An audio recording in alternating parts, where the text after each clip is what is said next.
Hey friends! In the previous two videos in this series we looked at making a rocket stove burn unit and then a really cool upcycled griddle from an old radiator. In this video, however, we're going to be talking about a freakish pizza oven addition, a side table serving area for the griddle, seasoning the griddle in the first place, some questions and answers about removing paint on the radiator griddle, and some future additions, improvements that we can make.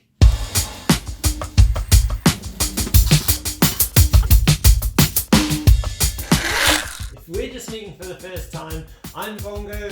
This channel is about creative sustainability and a message of give it a go upcycling. Let's get stuck into our first project, which is a side table serving dishing area for the griddle. Here's a little blanking plug that fits into the radiator griddle, and my idea was to weld to that, which is why I'm cleaning it up. But then I realised it's actually just a 1/2 inch BSP fitting, and I could use this scrap bit of pipe I had. Let's see how that now goes. The threads were pretty rusty and it needed a bit of cleaning up, but it actually seemed to work okay. That's going to be one support for this little side table, and then I thought I'd just use this original double valve thing to create the other side support. It should be quite handy to unscrew and be able to stow these separately from the radiator itself, which is big enough and unwieldy enough as it is.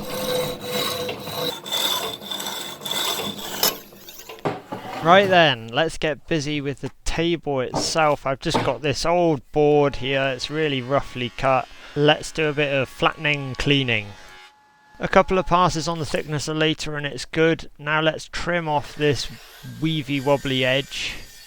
Gotta say, out of all my woodworking tools, I think the circular saw on the track is one of the most useful. It just comes in so handy. It can do most of the things I can do on the table saw, albeit not quite as well, but it's much less fussy when it comes to cutting wibbly wobbly, not quite flat boards, which I find myself doing a lot.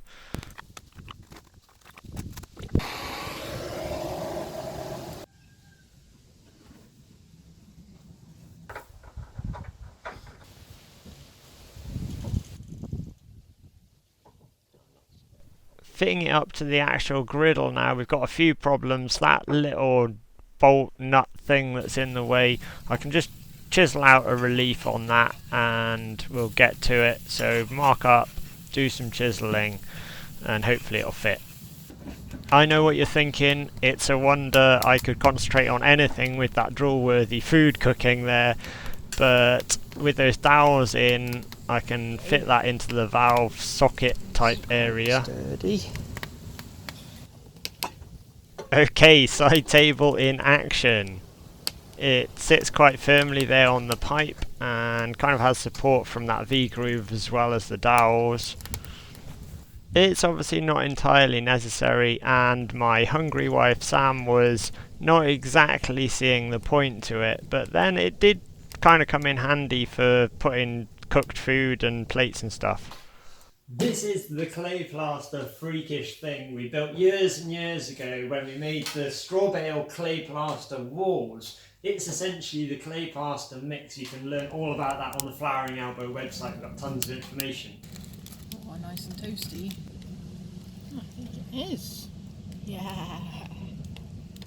It's got some steel reinforcing in the form of chicken wire. That's the only difference between this and what's on our straw bale walls. Now, an obvious disadvantage is that it doesn't seat very well against the ribs of the griddle, so there's air passing underneath as well as this big hole in the front here. Even so, it does increase the temperature loads. We were measuring well over 200 degrees with the laser thermometer thing. If you watch the second instalment where we made this radiator griddle thing, you'll know there were lots of different methods tried to remove the paint. And I can chuckle about it now because the food has helped me forget, but at the time it took ages. I've had lots of questions about burning it off, and I did actually try that, although I didn't put it in the video. So I poured paraffin over the radiator, as you see here, and lit that up, and it was also being heated by the rocket stove. So there was a lot of heat there, and it was very partial in its success. This isn't actually the radiator I ended up using because this one's not a double anyway. But as a proof of concept for how I was going to remove the paint, this didn't encourage me. Turns out radiator paint, at least on this radiator, is ridiculously temperature resistant. So I think what can be really good, and I didn't have when I was doing the radiator, is these little things, a sort of radial brush for an angle grinder. So I picked this up, I'm going to try it out just to clean some paint off. Another job. It just fits in here, hopefully. Yeah, so its max RPM is 12,500. Angle grinder speed 11,000.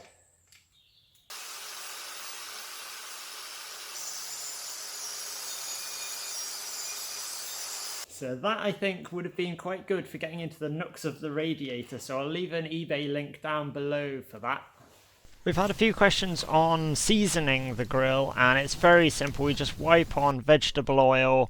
It bakes on to form this dark coloured layer which is non-stick. It's very similar to how you would season a cast iron pan. As soon as you start cooking food with it, the fat from that will all help with this, and I've never had any problems with it sticking, so it seems to work really quite well.